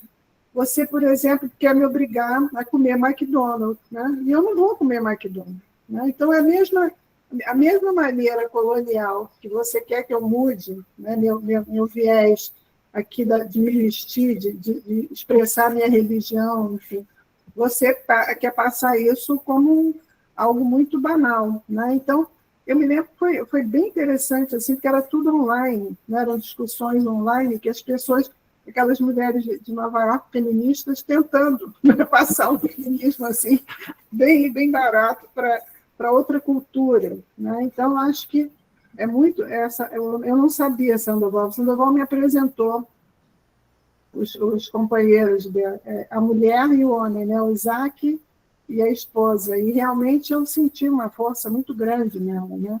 Uma mulher muito decidida, muito forte. Né? Não, quando o Sandoval trouxe o cacicado não masculino, né, eu fiquei apaixonada. Fui procurando coisas para ler sobre, né? Porque assim, não é algo que. E é justamente a questão do patrimônio que eu acho interessante da gente questionar, é como que o patrimônio registra as coisas como se fosse padronizado, né? Como se fosse homogêneo.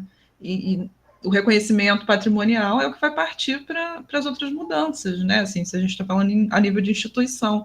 Então, acho que isso não tem como não atravessar todos esses assuntos, né, quando a gente está falando de patrimônio. Aqui, ó, apareceu ela. Joanna Oldering, eu vou passar para você. É uma antropóloga americana radicada na Escócia. Ela conduziu pesquisas sobre igualitarismo, cosmologia indígena, antropologia filosófica, estética, lúdico e linguística, por meio de trabalhos de campo na Amazônia. Tá?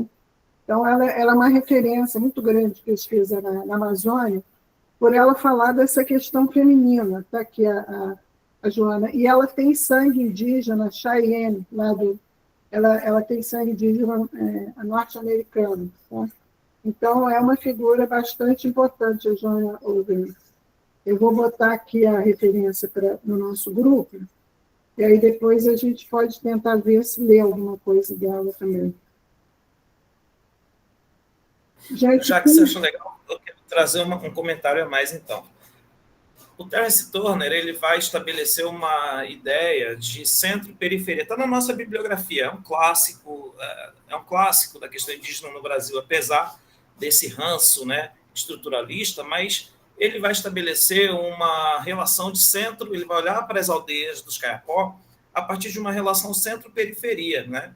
E aí, bem, posso compartilhar depois uma imagem da aldeia no grupo, vocês vão ver que ela tem sempre assim, uma casa, uma aldeia circular, né, com várias casas, e uma casa dos homens, mais ou menos no meio da aldeia. Las Casas é um ótimo exemplo de uma aldeia tradicional Mebengocré. Então, dentro dessa lógica centro-periferia, o Terence Turner, diz a Vanessa Lea, ele vai ser enganado por essa estrutura da aldeia, em que no centro da aldeia você tem ali uma casa que é chamada Casa dos Homens. O que ele vai deixar de enxergar? Ele vai, na verdade, ele vai inverter a leitura da aldeia, do espaço da aldeia, porque, na verdade, o centro da aldeia não está nessa Casa dos Homens, que é uma instituição mais ou menos masculina, né? Não exclusivamente, mas mais ou menos masculina. Mas está nas casas, que são os espaços ali governados pelas mulheres, no sentido de que todas as decisões passam pelas casas e não por aquele espaço. Aquele espaço que fica no centro da aldeia, ele é a periferia, no sentido de que os homens, ao se casarem, se mudam para a casa do genro, né, perdão, do sogro, que é o pai do sogro, da sogra, que é o pai da sua esposa, e ali ele fica prestando serviços durante muito tempo, até os filhos dele se tornarem adolescentes, ele é um funcionário do sogro e da sogra, né? Até o filho dele passar pelo ritual do bem e tudo, mais ou menos, ele deve essa obrigação, né, da dádiva ali do casamento que ele forjou. Então, só que essa relação, existem muitos mitos indígenas que colocam o quão dramática é essa relação sogro-genro, ela não necessariamente é pacífica, porque o cara que se casa, ele devendo, né, prestar serviços ao seu sogro, muitas vezes ele é explorado pelo sogro, né? Então o cara atribui a ele atividades muito laboriosas e tal, e ele é um estranho naquela casa, basicamente, morando com a família da esposa. Por isso, a Casa dos Homens tem sentido. Então, é o boteco dos homens, não é a Câmara de Vereadores, é o lugar onde os homens vão para se solidarizar, né? não para decidir o destino da aldeia, né? Então, esse é o problema da leitura do Terence Turner, que a Vanessa Lea vai colocar vai bater de frente e vai dizer, poxa, ele inverte a centralidade. Então, na verdade, você tem ali 15 centros e uma periferia que reúne todos os sujeitos periféricos em cada casa. É muito interessante. A Vanessa Lé é uma autora assim, que eu acho que merece uma atenção da sua parte. Depois eu compartilho contigo. Por favor. Gente, eu queria que agora a Ana Luísa quer falar, depois eu gostaria, Marcelo, que você falasse da tua área de interesse, porque o Amanda e o Írio já se colocaram, tá? Então fala. Queria primeiro parabenizar a Silvia, né? Gostei muito, a gente tem trocado figurinhas aí, mas ainda não tinha tido a oportunidade de ouvir sobre a pesquisa dela. Gostei muito da linha do tempo, acho que é muito bom, né, para situar a gente no panorama que a gente está. Achei super importante.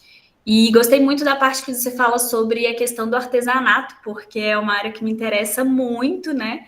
Eu acho que concordo, sem sombra de dúvida, em relação a essa questão da valorização do artesanato, né?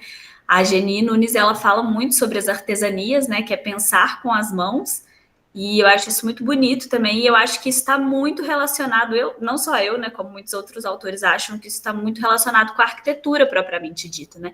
Porque é o domínio da técnica, né? E que sempre foi feito com fins utilitários, né? E acabou tomando essa dimensão, mas sempre foi feito com fins utilitários de proteção, né? Que é essa coisa também do cuidado da mulher, que está muito relacionado talvez com esse conhecimento dentro da arquitetura. Queria deixar o nome de um pesquisador da UNAM, eu já até comentei com a Silvia, mas queria falar com o restante do pessoal, que foi um pesquisador que me encontrou na internet, veio falar comigo, e ele veio falar exatamente coisas muito próximas ao que a Silvia está falando, sobre essa questão da origem do conhecimento da arquitetura vir das mulheres, né, e principalmente das mulheres indígenas. Eu vou deixar o nome dele aqui, ele se chama Johnny Andras Calderon Mendes, e ele vai até ministrar uma aula também, que também é sobre arquitetura indígena na FAUSP, que é do Laboratório Abya-Yala, e a aula dele, eu não tenho certeza se é aberta, mas ele ficou de me passar o link, aí também posso passar, e vão ter algumas aulas que são abertas. E eu achei muito interessante, porque também, né, assim, a gente está aqui na UF pesquisando isso, a Silvia e a Diná, e também saber que essa pesquisa também está acontecendo lá no México, né, com um homem indígena colombiano. E tem uma coisa que ele falou que eu acho muito importante, assim, que é legal de trazer, que às vezes a gente foca muito na técnica, né? E ele fala que isso, na verdade, é mais uma forma de invisibilizar o conhecimento da mulher, de diminuir esse conhecimento. Por quê? Porque quando a gente vai falar sobre a técnica, em geral são homens, sejam eles brancos, indígenas, negros, que vão para a academia, falam sobre essa técnica, mas não dão o devido reconhecimento que é da mulher, né? Que é quem pensa tanto essa técnica quanto esse abrigo como um todo, né? Então, da importância da gente falar sobre o conhecimento arquitetônico das mulheres. Então, gostei muito, Silvia, parabéns. E obrigada. Obrigada, Ana. Coloca para a gente aqui, que aí eu passo para o nosso grupo do Zap também. Marcele, quer falar? Não, eu só ia falar sobre o que eu estou pesquisando. Eu pesquiso sobre terreiros de candomblé, desde a minha graduação. O meu trabalho final eu falei sobre os elementos que compõem um terreiro, e agora no mestrado eu faço uma pesquisa sobre a arquitetura de terreiro, e qual a morfologia, como é a morfologia de um terreiro, quais elementos compõem, e eu fui instigada pela minha banca de trabalho final a pesquisar sobre as origens arquitetônicas desses terreiros. Aí eu estou nessa busca. Você orienta, quem que é orientador? O único, Jorge Batista. Tinha que ser. O Jorge é o único que gosta de candomblé ali, né? Isso. Só podia ser ele. Só podia ser, você tem razão. Ele foi meu orientador também na graduação, e agora eu puxo ele de volta. Não tinha outra, né? Não tinha outra. Marcele, tem uma coisa que, assim, né, eu sou nacionalista de Magé, que tem uma coisa aqui na cidade que eu acho, assim, curioso, que eu nunca vi em outra cidade, pode ser que tenha, existe uma cachoeira aqui na cidade, privada, específica para trabalhos religiosos. Chama Parque Ecológico dos Orixás. Eu nasci aí, eu sou iniciada, eu nasci nessa cachoeira. E eu acho fantástico, assim, sabe? Porque a gente aqui tem, né, essas... A gente tem muito terreiro, né? Então, assim, a pessoa pensar nisso é sensacional, né? Ecologicamente falando. Mas, ao mesmo tempo, entra na questão do parque ecológico, do resort, né? Aquela cachoeira que apareceu no jornal, aquilo vai ser um resort. Então, a nossa grande questão aqui é até onde realmente vai ser ecológico, porque eles estão abrindo comercialmente como um resort. Né? Então, a gente fica com a interrogação, né? Tem e aí, uma enfim, finalidade aí da destruição criativa do capitalismo. pois é.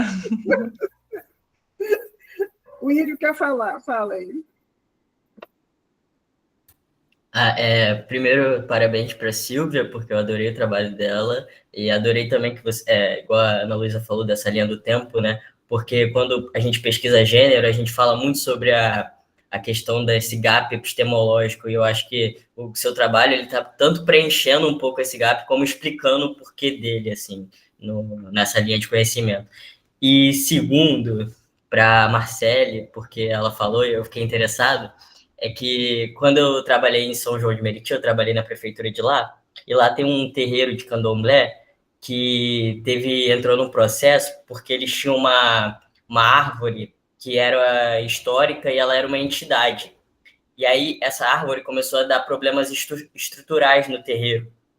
E eles tiveram que arrumar um jeito de demolir ela. Só que eles não podiam demolir a árvore porque a árvore era uma entidade. E toda vez que tinha algum processo de demolição da defesa civil, alguma coisa, aconteciam coisas sobrenaturais no espaço, ventanias, e eles não conseguiam derrubar a árvore. E aí entrou um pessoal da Rural, de agronomia, alguma coisa assim, não me lembro o nome. Cacique Cobra Coral. Não me lembro o nome do curso, mas da botânica da Rural. E eles meio que clonaram a árvore, e aí houve uma cerimônia para a entidade. Esse mesmo, Iroko. Eu tenho até um livrinho aqui, depois eu posso mostrar.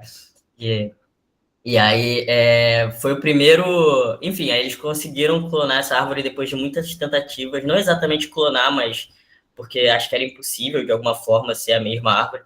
Mas eles conseguiram fazer um ritual para meio que. Eu não sei como dizer isso, mas para Encantar. Como encantar, a gente chama de encantamento, a gente encanta isso. a árvore. E aí conseguiram finalmente, né, trocar o lugar dessa entidade, né? Porque essa árvore é uma árvore africana que ela se alimenta muito das águas no subterrâneo, e ela começou a levantar as raízes e a levantar o próprio terreiro. Então estava com perigo de demolição do terreiro inteiro por causa das raízes das árvores, e estava tendo problema com os vizinhos e tal, e estava tendo muito isso. E aí eu queria saber se você conhece essa história, que eu acho incrível, e que foi o primeiro candomblé que teve uma obra por recurso federal, que era até acho que foi do João Willis, se eu não me engano. Não, eu não fiquei sabendo, mas aí agora estou curiosa, eu vou pesquisar. Tá, eu te mando as coisas depois. Inclusive era uma parceria entre um Frei, que é o Frei Tatá, muito famoso na região de São João de Meriti, uma parceria dele com a mãe lá da Casa de Candomblé, e ele que ajudou tudo isso. Foi muito interessante esse projeto. Eu fiz o projeto de reforma da casa, né, do terreiro, do espaço, em vista da demolição, da remoção da entidade. É da casa da mãe Beata, não? Não, na época, eu não sei ainda se ela... Já tem um tempo. Era Amanhã, o nome. Mas o candomblé é Ilé Acel Pof Afunjá, o nome. O Opofonjá é a primeira casa. Esse Opofonjá, ele é mais velho que o Opofonjá da Bahia. Ele é bem antigo. Ele era desde a Pedra do Sal. Aí ele foi transferido para São João. Tem a historinha dele no livrinho. Depois eu posso te mandar uma foto para você procurar. Sim, agora já me situei. Então, aqui uma questão fundamental para o nosso curso, né? a questão da espiritualidade e da arquitetura, que é algo que não tem formação para isso, né, Ida? Sério, não tem quem ensine isso para a gente na faculdade, né? Eu acho que a nossa educação é tão materialista que não chega a qualquer discussão da questão do espírito. O espírito da árvore aí é fantástico isso, né? Como é que uma árvore tem espírito? Interfere no projeto, interfere no próprio projeto, porque você não consegue fazer se não respeitar o espírito da árvore, né? Incrível isso, muito legal mesmo. Tem texto sobre isso? Eu não tenho texto sobre isso. Essa coisa mas de eu gostaria. chuva. Deve ter. Amanda quer falar, fala. Não, eu só queria falar um pouco também, né, para a Silvia, que eu achei incrível também seu trabalho, adorei. Eu achei muito interessante o recorte que você apresentou, né, sobre a casa, porque acaba deslocando essa visão romantizada do que a gente tem do lar, né, que as pessoas têm do lar, né. E uma experiência pessoal, né, que depois que eu ganhei meu bebê, meses depois eu acabei sendo dispensada do meu trabalho, e aí eu me dei conta que a casa, pra gente, realmente não é descanso, né, é trabalho. E eu trabalho muito mais de quando trabalhava fora, né, então eu achei muito interessante essa perspectiva que você apresentou.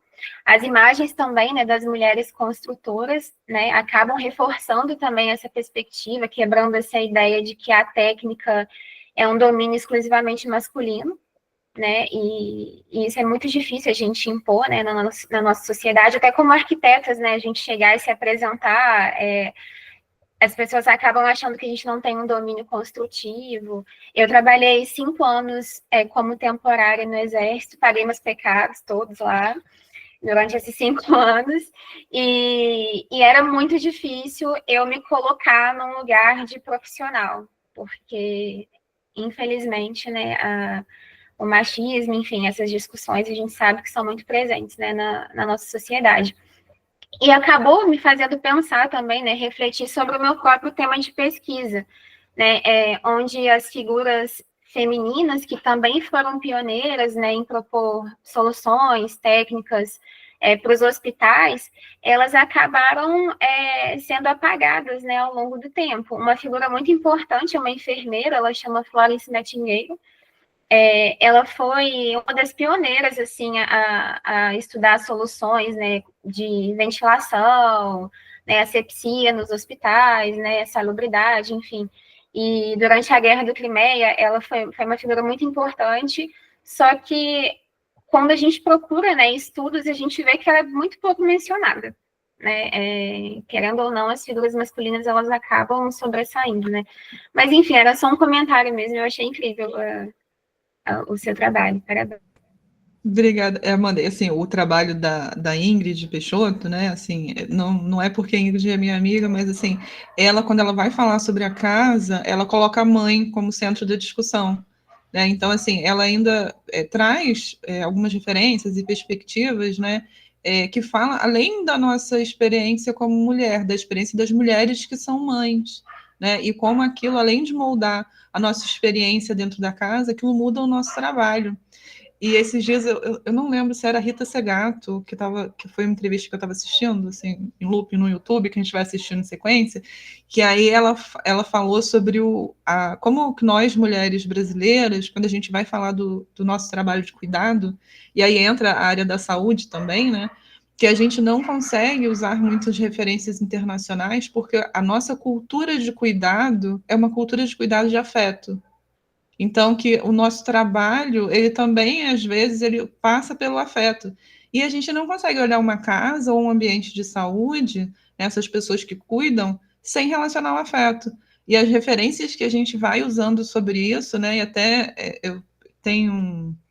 eu escolhi as casas do século XIX para falar na minha pesquisa, né, especificamente, porque a literatura que a gente vai utilizando sobre casas no século XIX, elas sempre vão trazer esse ambiente que vai evoluindo por questão de higienista, né? Então, que tem muito da saúde passando por ali, mas que o discurso, até o discurso que a gente aprende no projeto, né? Pelo menos a minha geração ainda, não sei como é que está hoje em dia, é essa geração de você está fazendo um lugar de paz, você está fazendo um lugar para o seu cliente se sentir. Só que o cliente é homem, né? O cliente que a gente vai imaginando é um cliente homem, né? Então, assim, eu acho que esse cruzamento com o pessoal da antropologia traz para a gente essa contribuição de enxergar também as nossas ações dentro dos ambientes que a gente está projetando, né?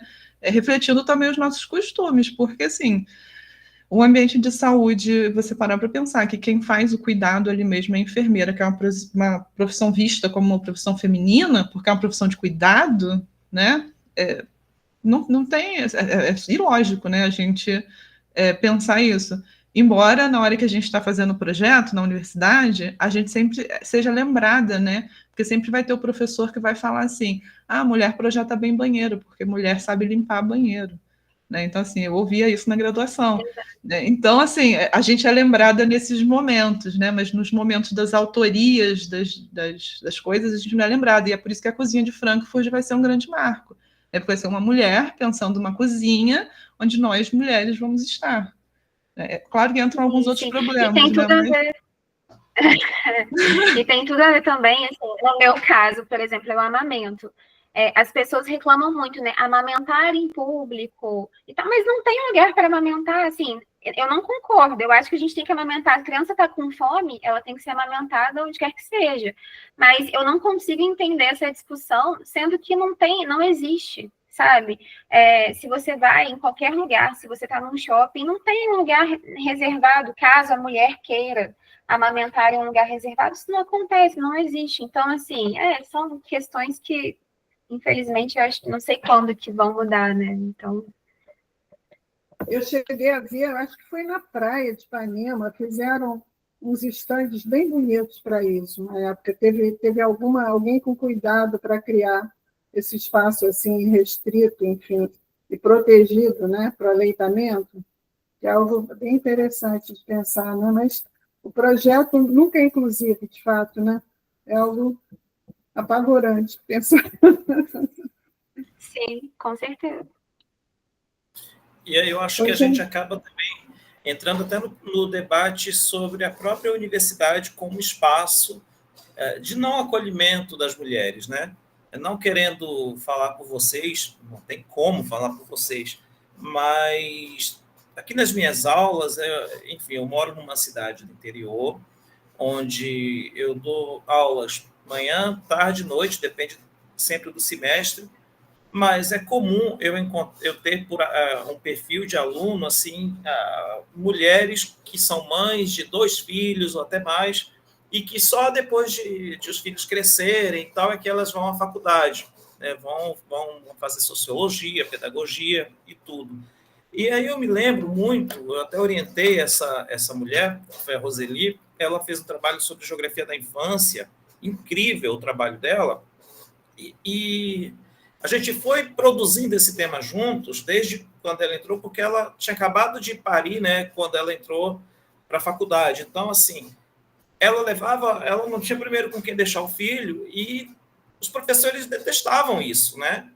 E a criança chora e tudo. E assim, claro, eu acredito que é porque eu sou pai, né? Então, eu tive que desenvolver uma forma de estudar e me concentrar enquanto eu cuidava do meu filho, que eu sou um pai ativo. Então, durante o doutorado, o Josué acordava às 9, eu acordava às 4 da manhã todo dia para poder escrever meu trabalho, porque depois das 9, a minha esposa trabalhando, então eu não podia fazer nada. Eu tinha que tomar conta dele, né, até ao longo do dia, até a hora da escola. Então, eu passei por uma situação muito constrangedora, muito difícil, aí na própria UF, durante o doutorado, né?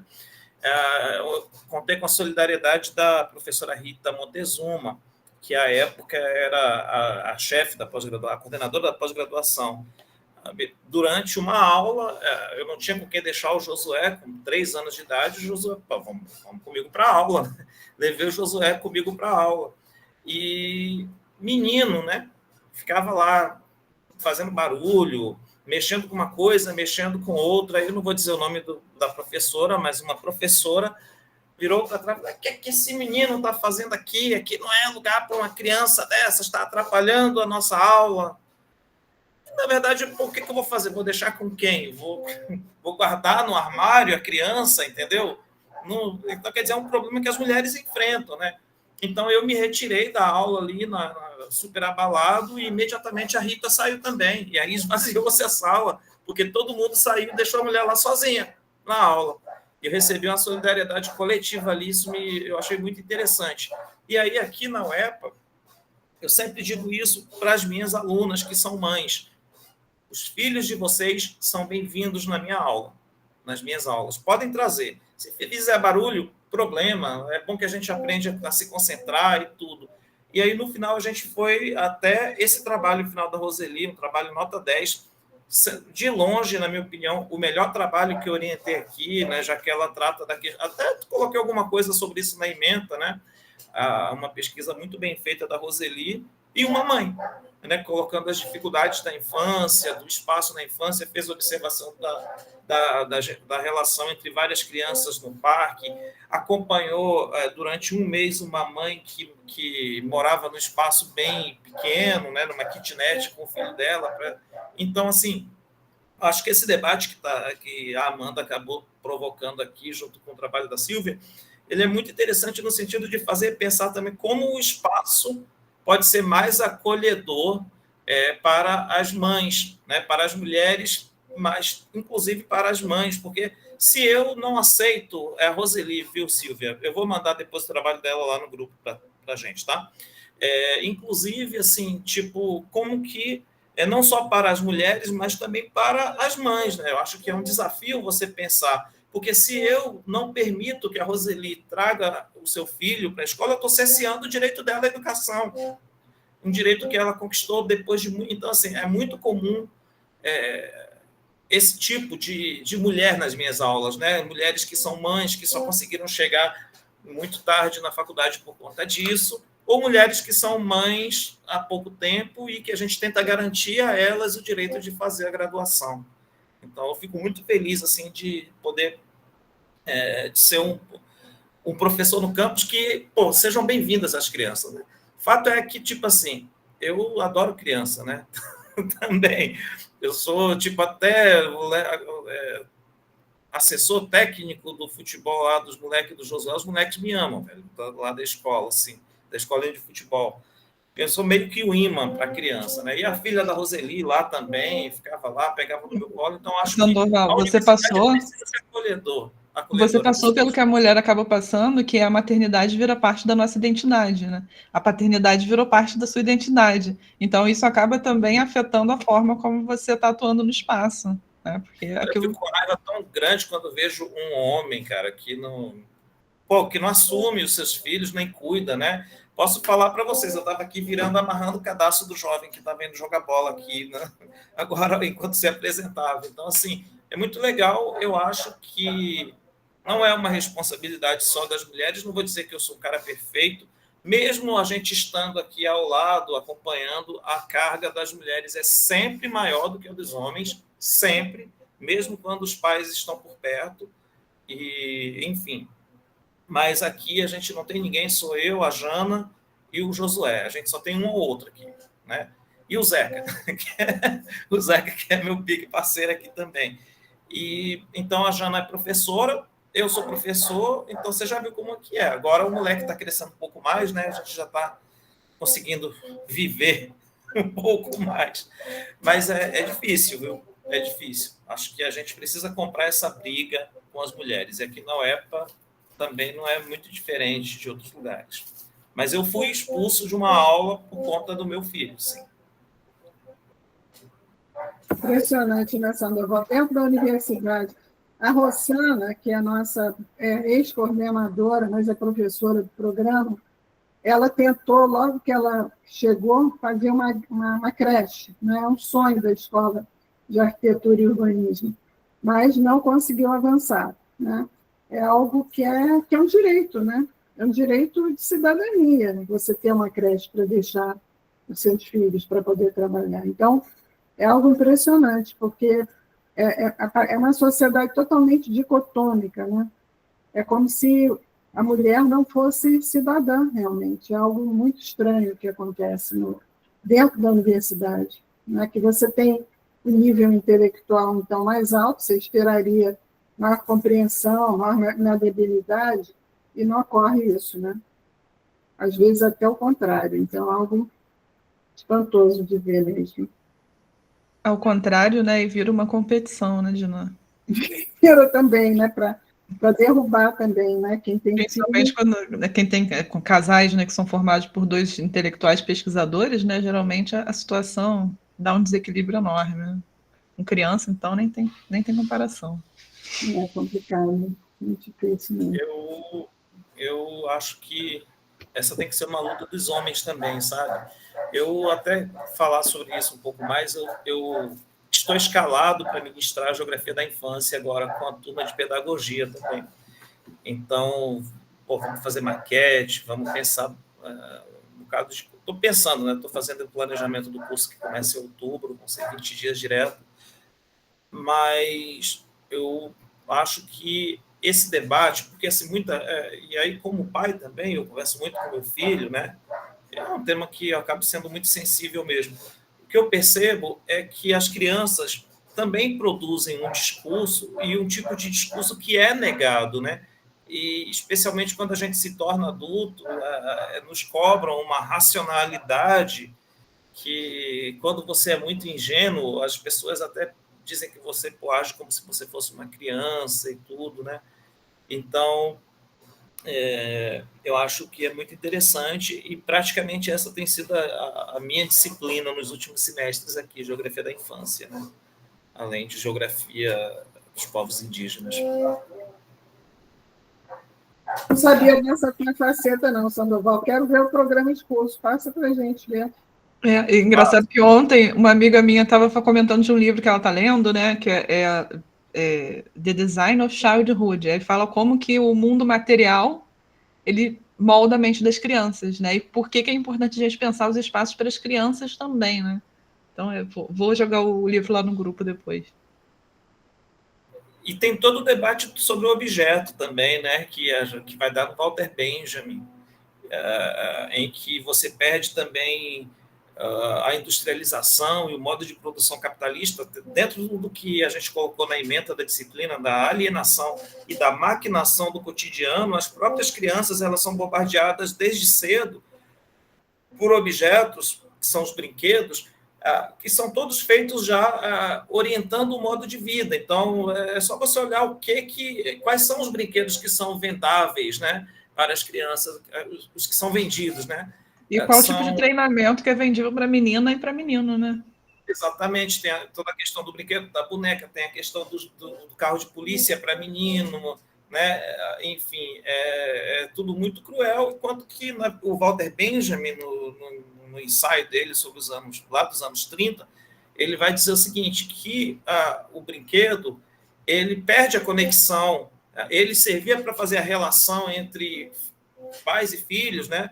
Agora ele começa a ser alienado e se tornar um produto capitalista, porque antes ele não era um produto, quer dizer, não era uma mercadoria, ele era só um objeto feito a partir das sobras ali da carpintaria do pai, ou de alguma atividade que o pai desenvolvia na roça. Então, o cara fazia... Meu pai fazia isso para mim na minha infância na Bahia, né?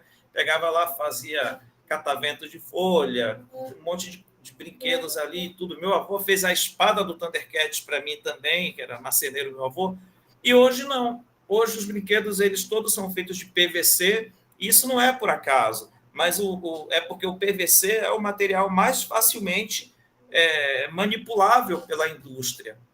Então, quer dizer, você tinha antes uma diversidade de materiais, tinha madeira, tinha o vidro, tinha a corda, né, o peão, por exemplo, madeira e corda. E hoje os brinquedos são todos de plástico, né, porque é mais fácil manusear o plástico industrialmente, né? Então, é um debate muitíssimo interessante, muitíssimo importante. Eu botei aí para vocês verem. Reflexões sobre o brinquedo, a criança e a educação, do Walter Benjamin. É o livro dele. Clássico. Pegando um gancho nisso também, né, que Sandoval falou e que a Amanda também levantou, né, essa questão de representatividade, né, principalmente na arquitetura, assim, que acho que é mais dentro da nossa área, eu passei por uma situação que foi muito curiosa, né? Como que fica evidente, né? Essa falta de representatividade. Eu trabalhei como gestora de obras grande parte da minha vida, e aí, quando eu estava trabalhando no meu último trabalho, que foi o observatório, a gente foi fazer um reparo de uma estação de tratamento ecológico, né? Na verdade, a gente foi continuar, né? Tinha feito só algumas etapas, a gente foi continuar a fazer ela. E aí era num camping, né? Que a gente estava fazendo na Praia do Sono. E aí eu era a única mulher de 4 pessoas dentro da equipe, né? De saneamento ecológico. E aí a gente estava lá, 2 pedreiros, né? O Silvio e o Ticote estavam fazendo a obra. E eu e o Tito, a gente estava acompanhando, né? Com material, o que precisava também, a gente colocava a mão na massa, mas estava ali mais como gestores. E aí, uma criança chegou para mim e falou assim, o que você está fazendo aqui? E aí eu falei, eu estou trabalhando. E aí ele falou assim, mas por que você não está na igreja? E aí, assim, como que é sério, né, esse debate? Porque, assim, na visão dessa criança, isso foi o ano passado, ou ano retrasado, não tenho certeza. Há 2 anos atrás, na visão dessa criança, uma mulher só poderia estar no mesmo espaço que esses homens. Na verdade, ela não poderia, né? O que essa mulher estava fazendo no mesmo espaço que esses homens? Que ela não estava na igreja, porque é o que é a representação para ele da mulher. Então, ainda hoje, né? Assim, 2 anos atrás, a gente ainda tem muito esse lugar da mulher representando um cuidado aí, talvez, né, voltado a um religioso, que também acho que é contestável, né, se a gente relaciona com governos anteriores, é até bem perigoso, mas eu acho que essa representatividade é muito importante, eu acho que o trabalho da Silvia é muito importante nesse sentido mesmo, de trazer esse debate bem voltado para o reconhecimento do nosso pensamento enquanto arquitetas mesmo, né? Que eu acho que isso é essencial, essencial. Acho que não tem nenhuma mulher aqui que não tenha passado alguma situação de... Bom, espero que tenha, espero que eu pague língua, aquela famosa frase, quero cuspir para cima e cair na testa, mas eu, né, acho que pelas experiências que eu já ouvi, dificilmente uma de nós não passou por alguma situação de invalidação do nosso conhecimento quando a gente não passa por outras violências, né?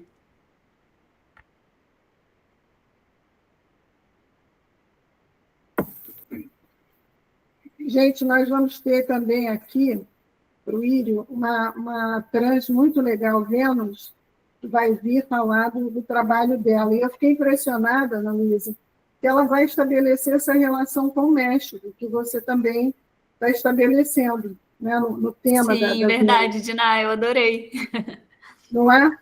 Eu achei que Sim. tem tudo a ver no teu diálogo, que elas duas vão apresentar juntas, e esse papel da América Latina, então, como na discussão de gênero. Então, vou ler aqui rapidamente a proposta dela. Ela vai falar, então, onde estão as pessoas trans na história do Brasil e México? Estudo comparado entre as engenharias e tecnologias de sobrevivência desenvolvidas por pessoas trans na América Latina. E ela, então, parte das inquietudes ao longo da trajetória educacional, na medida em que não me reconhecia ou encontrava nos materiais pedagógicos, nas referências bibliográficas e nos conteúdos programáticos apresentados pelos professores. Tenho me perguntado onde estão os travestis na história. Por isso, minha pesquisa caminha pelas ruas iluminadas pelo luar, esquecidas e invisibilizadas. Essa pergunta propõe resgatar trajetórias e vivências de corpos transvestigêneros numa perspectiva contracolonial de combate ao historicídio. E aí ela vai falar das mulheres trans e travestis brasileiras através da ótica de uma jovem travesti cientista. E propõe-se a mapear quais narrativas as mulheres trans e travestis envolvidas com a preservação da memória de suas identidades recorrem para construir a imagem das representações transfemininas na história, né?